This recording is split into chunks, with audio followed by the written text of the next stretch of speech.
কষ্ট তেতিয়াই বেছি হয় যেতিয়া আপোন মানুহবোৰে পৰৰ নিচিনা ব্যৱহাৰ কৰে। কোনোবাই ভুল বুজিলে ভুল ভাঙিব পৰা যায়, কিন্তু বিশ্বাস নকৰিলে তাক জোৰ কৰিও বিশ্বাস কৰিব পৰা নাযায়।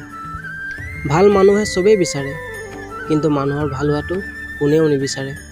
ঠগি যোৱা মানুহবোৰে কেতিয়াও কাকো নঠগায়, কাৰণ সিহঁতে জানে ঠগি যোৱাৰ যন্ত্ৰণা কিমান কষ্টৰ।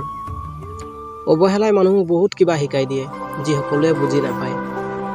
কিবা হেৰালে যিমান কষ্ট হয় তাতকৈ বেছি কষ্ট হয় কোনোবাই সলনি হ'লে।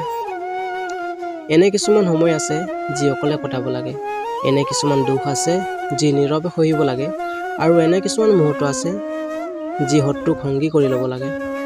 সৰুকালত কষ্ট পালে জোৰে জোৰে কান্দিছিলোঁ যাতে কোনোবাই শুনিবলৈ পায়, আৰু এতিয়া কষ্ট পালে মুখ লুকাই কান্দো যাতে কোনেও দেখা নাপায়।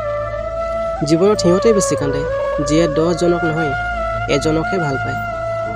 মায়া এক অদ্ভুত বস্তু, না দিয়ে ভালে থাকিব না দিয়ে পাহৰি থাকিব। সহ্যৰ সীমা শেষ হৈ গ'লে মানুহে নিজকে সলনি কৰিবলৈ বাধ্য হয়। জীৱনত যিমানেই ভাল কাম নকৰা কিয় চবেই পাহৰি যাব এদিন, কিন্তু এটা বেয়া কাম কৰি চোৱা, ৰেকৰ্ড হৈ যাব। এইটোৱেই বাস্তৱ। তোমাৰ জীৱনত হয়তো মোৰ নিচিনা বহুতেই আছে, কিন্তু মোৰ জীৱনত তোমাৰ নিচিনা কোনোৱেই নাই। এদিন কৈছিলোঁ তোমাৰ সুখৰ কাৰণে মই সকলো কৰিব পাৰোঁ, কিন্তু তোমাৰ সুখৰ কাৰণে যে তোমাকেই ত্যাগ কৰিব লাগিব এইটো কেতিয়াও ভবাই নাছিলোঁ।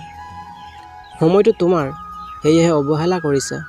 অপেক্ষাটো মোৰ, সেয়েহে তোমালৈ এতিয়াও বাট চাই আছোঁ। আঘাত সেইখিনিতে কৰিছা য'ত তোমাক বহুত যত্ন কৰি ৰাখিছিলোঁ। সন্মান কৰিব শিকা সেইবোৰ মানুহক যাৰ লগত বেয়া ব্যৱহাৰ কৰিলেও সিহঁতে তোমাৰ লগত বেয়া ব্যৱহাৰ নকৰে।